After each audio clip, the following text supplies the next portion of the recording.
Como ya es costumbre desde que el podcast está al aire, siempre preparo algún episodio o episodios especiales para esta fecha. Y como no hay necesidad de cambiar lo que nos gusta, en esta ocasión, el especial de Halloween contará las historias más terroríficas de ustedes, los oyentes. Sin más demora, comencemos con la historia de un edificio antiguo, un chillido desgarrador, un cuadro misterioso y más. Apaguemos la luz, pongámonos nuestros audífonos y disfrutemos de esta noche de terror.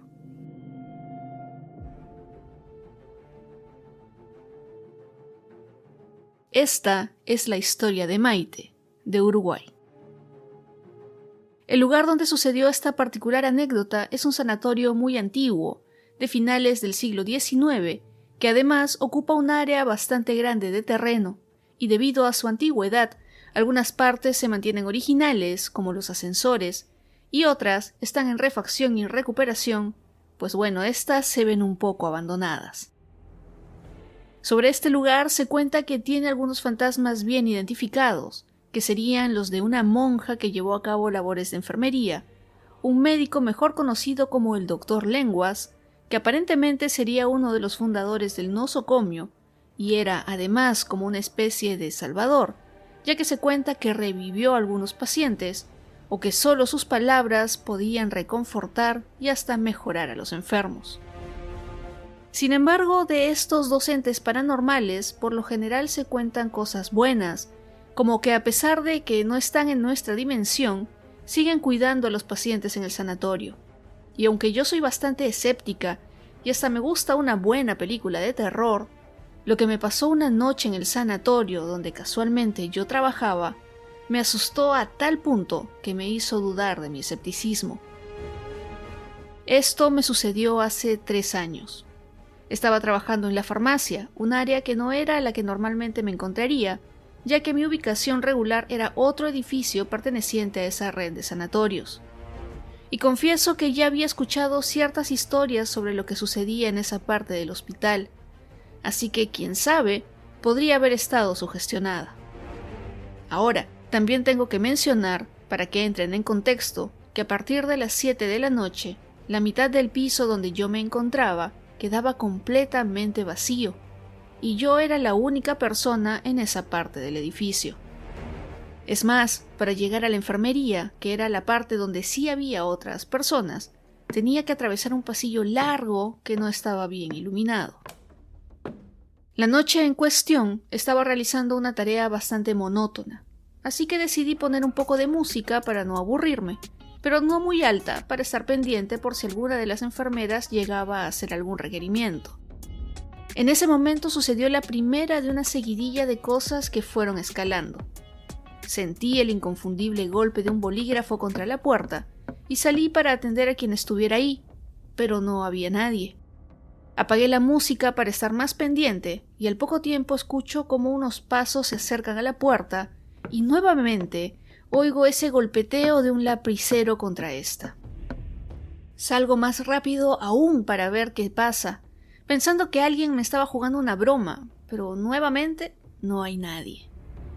Decido entonces dejar la puerta entreabierta, ya que algunas enfermeras a veces entraban sin avisar, así que si escuchaba ese golpeteo, sabría que no era en mi puerta. Pensé que ese había sido un incidente aislado, pero luego comenzó a sonar la alarma de un ascensor del edificio. Este era uno bastante viejo que estaba a unos metros de mi farmacia y que tenía una puerta de rejilla y una común con pestillo, que aún se pueden encontrar en algunos edificios antiguos en Montevideo. Cuando alguna de las puertas se quedaba un poco abierta, comenzaba a sonar, dando aviso del desperfecto, y si nadie cerraba las puertas, pues entonces el ascensor no funcionaba. Y eso en ese momento era bastante extraño, ya que no había nadie en el edificio excepto por mí. A pesar del miedo que sentía, me armé de valor y fui a ver qué pasaba con el elevador porque la alarma no dejaba de sonar, y en ese momento, mientras más me acercaba, sentí un frío incontrolable y tuve la sensación de que no estaba sola, así que regresé corriendo a la farmacia y cerré la puerta con llave por dentro. Después de unos minutos en los que recobré la calma, seguí trabajando y tuve que darle la espalda a la puerta. Después de unos minutos, escuché claramente cómo la puerta se abría lentamente. Es más, llegué a sentir como si alguien hubiera entrado y hubiera movido un estante bastante pesado que estaba dentro de la farmacia. Sin embargo, mi turno no había terminado, así que seguí con mi trabajo hasta que ya era mi hora de salida, y como me estaban esperando, quise salir más rápido, por lo que me subí al ascensor. Al estirar la mano para cerrar la puerta, sentí como si hubiera alguien fuera de este que jalaba en la dirección contraria, y aunque debí salir en ese instante, me quedé. Vaya que me arrepentí. El ascensor parecía tener vida propia, ya que en el piso que marqué las puertas no se abrieron, y luego me llevó por todos los pisos sin yo haber aplastado ningún botón. Cuando acabó el macabro paseo, gracias a mis gritos de desesperación, una de las personas de mantenimiento me sacó del ascensor, ya que las puertas no abrían fácilmente. Después de haber escuchado las historias sobre la monja enfermera y el buen doctor, me ha quedado la duda de si todas las almas o fantasmas que aún caminan por ese hospital tienen buenas intenciones con la gente.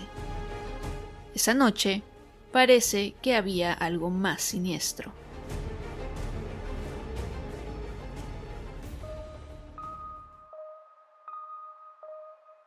Antonio, de México, nos cuenta su historia. En México existe algo raro que se conoce como el chillido del muerto, que es un quejido o lamento que se suele escuchar en la noche o madrugada en la calle y es considerado como un mal augurio, pues se dice que pronostica la muerte. Por eso, muchas personas enfermas o de avanzada edad son los que más temen escuchar este alarido por las noches, ya que piensan que les ha llegado la hora. La anécdota que les quiero contar hoy se la contó a mi hermano un compañero de su trabajo que se llama Joaquín, y era uno de los contadores de más edad de la oficina, que además tenía una gran responsabilidad y por eso sorprendió a muchos cuando dejó de ir por algún tiempo a trabajar. Lo que había pasado es que su esposa estaba un poco enferma y tenía que llevarla constantemente al cardiólogo, y según don Joaquín, su problema cardíaco se había agudizado más debido a un incidente que procedió a contarnos. Según don Joaquín, en el municipio de Amozoc, en el estado de Puebla donde vivían, ya hace varios años, una madrugada su esposa se levantó para ir al baño y estando ahí, escuchó como si hubieran chocado dos automóviles, justo fuera de la casa. La señora salió del baño y se acercó a la ventana, y a pesar de que no escuchaba ruidos del exterior, vio que efectivamente había dos autos que habían tenido un accidente que se veía bastante serio. Pero el accidente en sí no fue lo que la asustó, sino que vio entre los fierros retorcidos una extraña figura que parecía ser una mujer vestida de negro que no caminaba, sino que se movía entre estos fierros como buscando algo que pudiera llevarse. Al ver esto, la esposa de don Joaquín se alejó de la ventana y regresó a su habitación, donde su esposo le preguntó qué le pasaba, ya que la vio algo pálida. Y después de escuchar la historia, el señor se acercó a la ventana y vio como una sombra salía de entre los autos y se comenzó a acercar a él, por lo que inmediatamente cerró la cortina y junto a su esposa se quedaron en la cocina por un buen rato. Fue en ese momento que escucharon un chillido desgarrador que hizo que se quedaran petrificados. Luego lo escucharon 3 veces más, pero esta vez como si se estuviera alejando. Después de unos minutos escucharon la llegada de las ambulancias y la policía, por lo que don Joaquín decidió salir a preguntar qué había pasado y se encontró con varios de los vecinos que vivían en las casas cercanas. Fue ahí cuando se enteró que el accidente había sido fatal y que los 2 conductores habían fallecido en el acto. Don Joaquín decidió quedarse callado sobre los gritos que había escuchado. Sin embargo, uno de los vecinos le preguntó si había escuchado chillar al muerto. Cuando contestó que sí, además, otros vecinos dijeron haber visto pasar una silueta negra por sus ventanas. Y para sorpresa de todos, Uno de los paramédicos les contó que también había escuchado el chillido, por lo cual no se sorprendió al encontrar a las personas ya fallecidas en el lugar del accidente.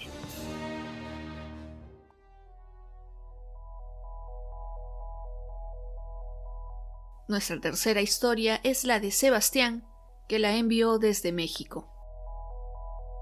La historia que les contaré sucedió en mi lugar favorito de todo el mundo, la casa de mis abuelos. Siempre, desde niño, amé ir a esta casa, que es una enorme, situada en un vecindario relativamente antiguo y tiene 4 pisos, una sala comedor de doble altura que está alumbrada por un hermoso candelabro de cristales, chimenea y sótano, donde jugaba con mis primos al búnker de guerra o la base secreta. Tenía también un jardín lleno de árboles frutales y en la parte exterior había otro jardín, un poco más pequeño, donde estaba un árbol de limón, un aguacate y una bugambilia, que estaba plantada dentro de un tocón, que es, para quienes recién escuchen esa palabra, la base de un tronco seco y hueco. Ese tocón siempre nos daba miedo, pero no tanto como otro adorno que estaba dentro de la casa de mis abuelos.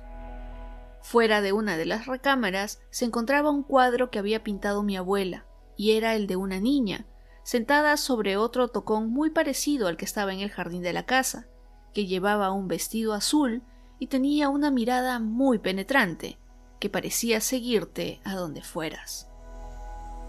Siempre que tenía que pasar enfrente del cuadro, trataba de no voltear a verlo, ya que me producía intranquilidad y miedo, y más cuando nos quedábamos a dormir en la casa de los abuelos.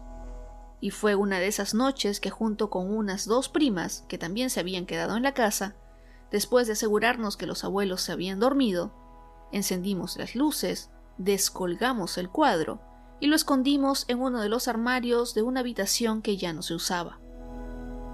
Nos fuimos a dormir muy contentos, hasta que más tarde nos despertó un sonido horrible que parecía el llanto de alguien fuera de la casa, con unos quejidos terribles que se escuchaban cada vez más fuertes, hasta que nos pusimos a rezar y solo así el ruido se detuvo y pudimos dormir. A la mañana siguiente, la abuela nos llamó la atención porque habíamos descolgado el cuadro, por lo que nos hizo regresarlo a su lugar, y justo ahí le contamos sobre los llantos que habíamos escuchado la noche anterior. Ella nos contestó que había sido una gata en celo, que según hacía ruidos parecidos a los llantos de niños, y además nos llamó la atención por tener miedo y por hacer travesuras. La explicación de la gata en celo nos tranquilizó en ese momento y nos olvidamos del tema, hasta que en otra ocasión nos volvimos a quedar en la casa de los abuelos y decidimos nuevamente sacar el cuadro. Una vez que lo guardamos, al poco tiempo volvimos a escuchar los lamentos, pero como la abuela ya nos había dado una explicación, pensamos que era una gata en celo y tratamos de dejarlo pasar, hasta que otro sonido nos llenó de miedo, un golpe en la puerta de la habitación donde habíamos dejado el cuadro.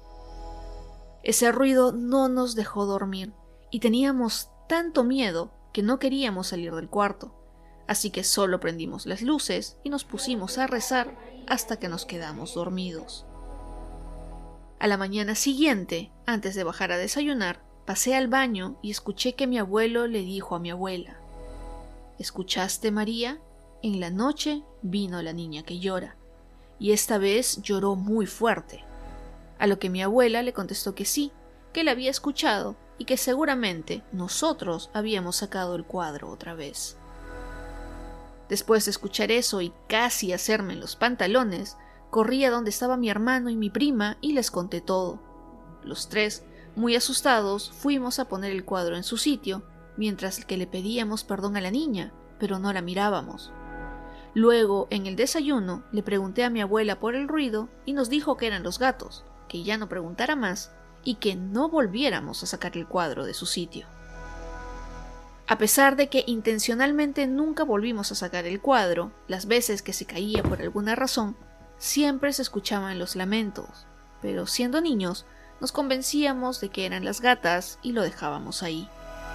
Hasta que ya cuando crecí, una vez que fui a visitar, estaba conversando con la señora Justina, quien ayudaba con el aseo de la casa y a quien además yo conocía desde pequeño, y que trabajaba con mis abuelos desde que construyeron la casa. Así que me atreví a preguntarle qué pasaba con ese cuadro. «Ay, Bastiancito», me dijo, «te voy a contar algo. Antes de que tus abuelos construyeran la casa, yo era la nana de una familia que vivía aquí a la vuelta. Tenía 13 años y cuidaba a 2 niñas chiquitas que eran hijas de un doctor y yo las quería mucho. El terreno de esta casa antes estaba lleno de flores y aquí venía con las niñas a jugar. Ellas jugaban en ese tocón que ya estaba aquí, y un día que las estaba llevando, nos encontramos con muchos policías que no nos dejaron pasar. Nos regresamos porque mi patrona nos llamó y nos hizo entrar muy rápido a la casa.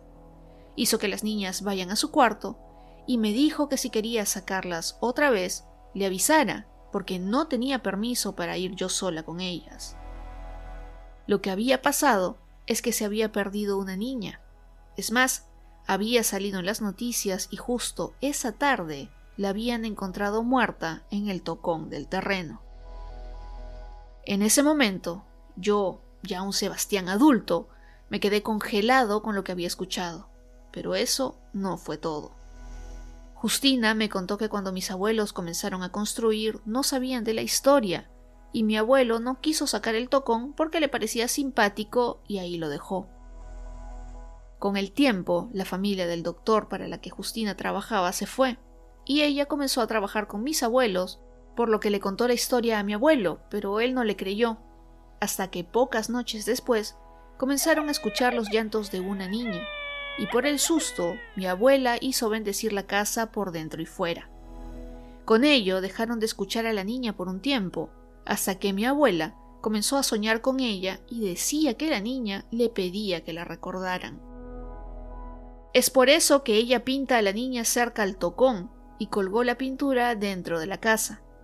Desde que mi abuela hizo esto, nunca más la escucharon, a excepción de las noches que nosotros la sacábamos de su lugar. Y para que la niña estuviera más tranquila aún, mi abuelo plantó la bugambilia en el tocón en su honor. Desde que me enteré de esa historia, nunca más hemos vuelto a sacar el cuadro de su lugar.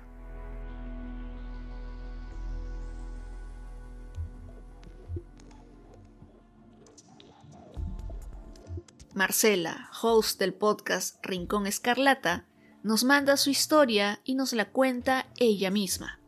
Adelante, Marcela. Hola Jackie, saludos a todos los podescuchas de Lugares Misteriosos, dentro de los que me incluyo desde hace ya años. Te agradezco muchísimo, de verdad, este espacio. Esta historia la retomé de una de las entradas más antiguas de mi blog, que es rinconescarlata.wordpress, y la verdad creo que mezcla perfectamente el tema paranormal con el true crime. La parte de leyenda o paranormal, la verdad le pasó a un amigo mío que se llama Cristian, y esto le ocurrió en 1999. Por aquel tiempo, su trabajo consistía en viajar frecuentemente por todo el país, entonces él y su equipo debían acudir en ese momento a un evento en el estado de Chihuahua, que está muy al norte del país, y es un viaje demasiado largo desde la Ciudad de México, que de hecho dura entre 18 y 23 horas, por lo que obviamente durante el viaje se formó una dinámica de mucho compañerismo y juegos y bromas, etc., entre todos los de su equipo. Por alguna razón inesperada, tuvieron de pronto que parar en un pequeño pueblo llamado Krill, que ya está así muy cerca, o sea, es dentro de Chihuahua, pero no era el destino al que iban. Ellos, la verdad, muy frustrados porque veían ese pueblo pues como sin ningún chiste y muy despoblado, pues estaban bastante decepcionados de la situación, y además de que no había realmente muchas opciones de hoteles en las que pudieran escoger, y solo encontraron uno, y bueno, pues lo único que necesitaban era pasar la noche y cenar, porque además ya llevaban bastante hambre. Resulta que en ese hotel, me cuenta mi amigo, que había un cuadro en la recepción de un hombre tarahumara en pose como algo retadora. Eso les llamó la atención porque fue lo primero que vieron al entrar.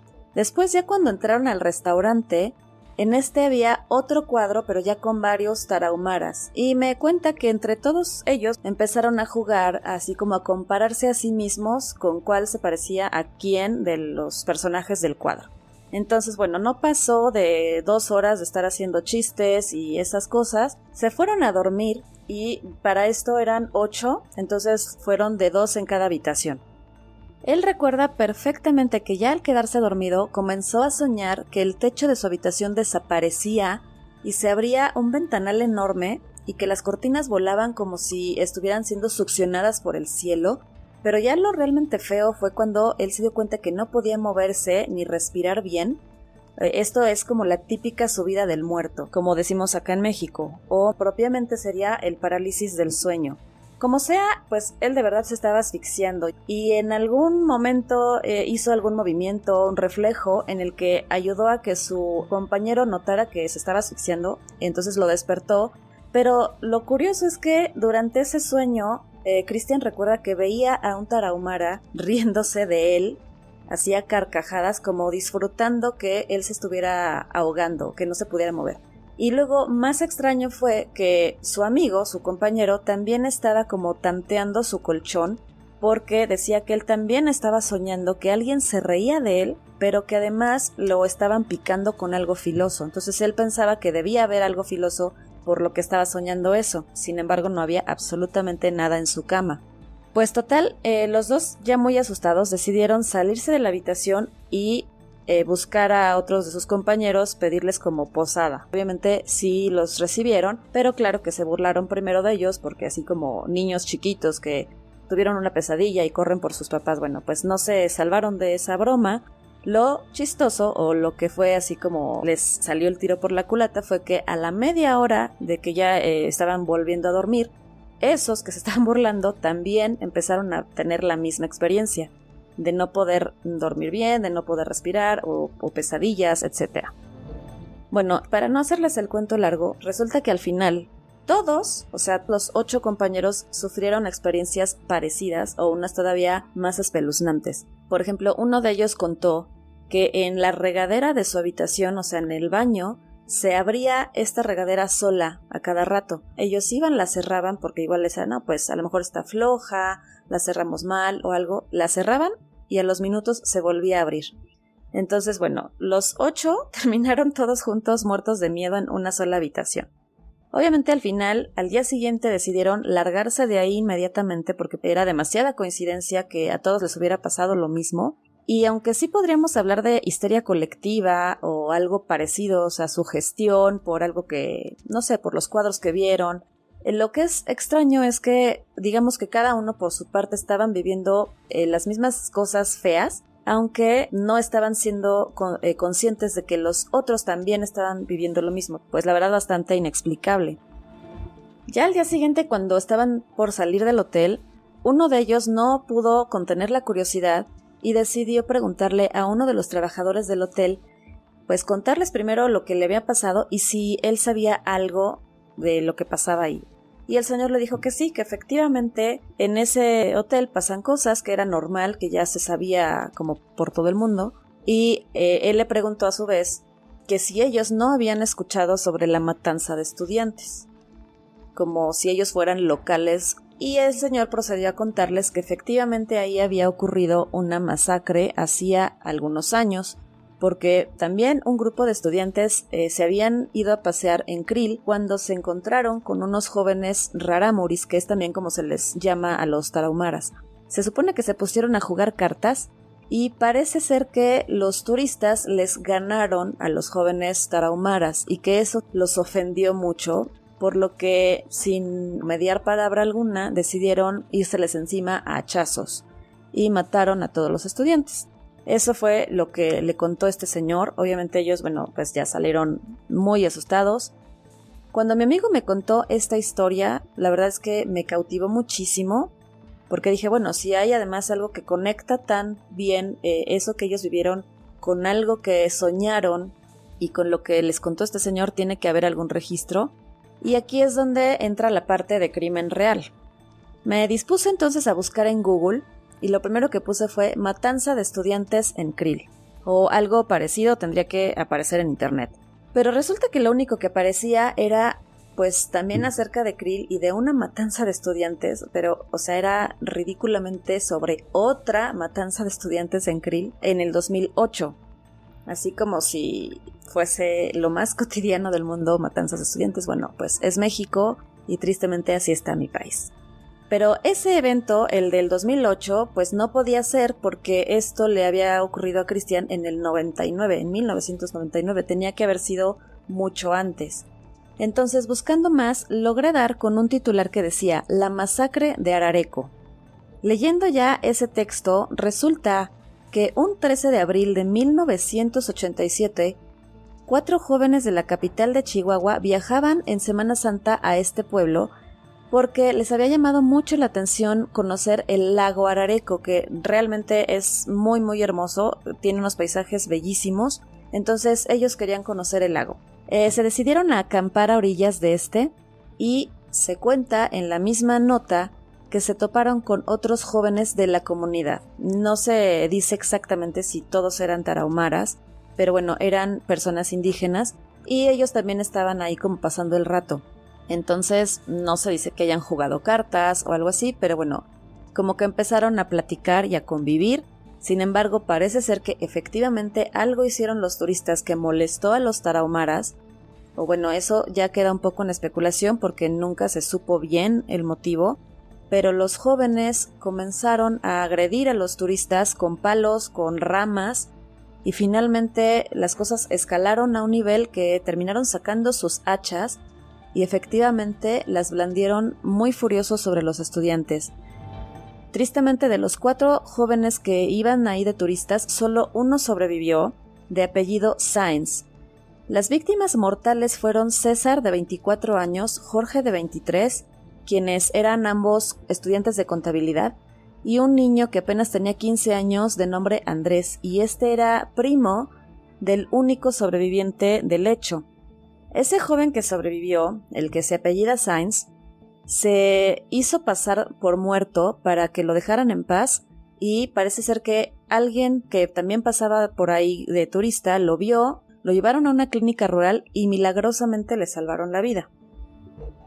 Finalmente 3 de los agresores fueron capturados pocos días después en mismo Krill y en sus declaraciones coincidieron que el principal incitador del ataque había sido un tal Noé Gerardo Payán, quien normalmente era el más agresivo y volátil, a quien más tarde también los medios le llamaron la hiena de Arareco.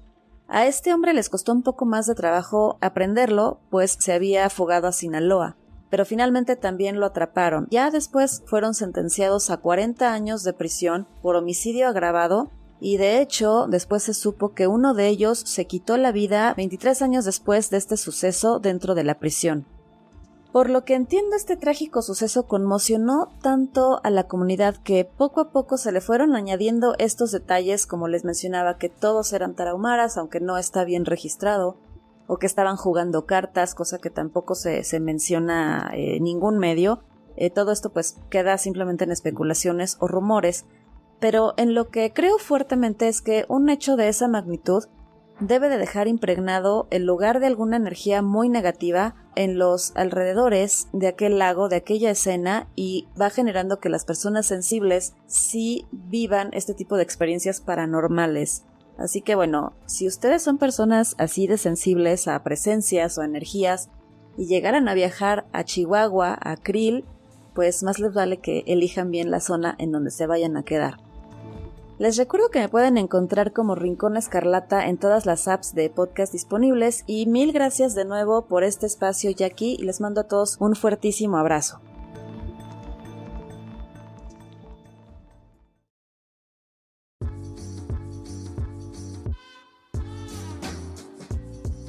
¿Qué les parecieron las historias de este especial de Halloween? Cuéntenme su opinión en @lugaresmisteriosos el podcast en Instagram y Facebook. Antes de terminar este episodio, quiero agradecer a Maite, Antonio, Sebastián y a Marcela por sus historias y espero que les haya gustado este episodio. A todos les mando un fuerte abrazo. No se olviden de recomendar este episodio o el podcast a quienes ustedes crean que disfrutarán este contenido. Y si es la primera vez que escuchan Lugares Misteriosos, les doy una cálida bienvenida y los invito a suscribirse en la app donde lo escuchen para que les llegue una notificación cada vez que se estrene un episodio nuevo. Recuerden que también pueden disfrutar de este podcast en la app de Audio Player, en audioplayer.pe, Spotify, Apple Podcast, o en la app donde escuchen sus podcasts favoritos. Ahora sí, llegamos al final de este episodio. Yo soy Jacqueline Isa, espero que estén todos muy bien y como siempre, nos encontramos en otros lugares misteriosos muy pronto. Escucha más episodios como este en Audio Player.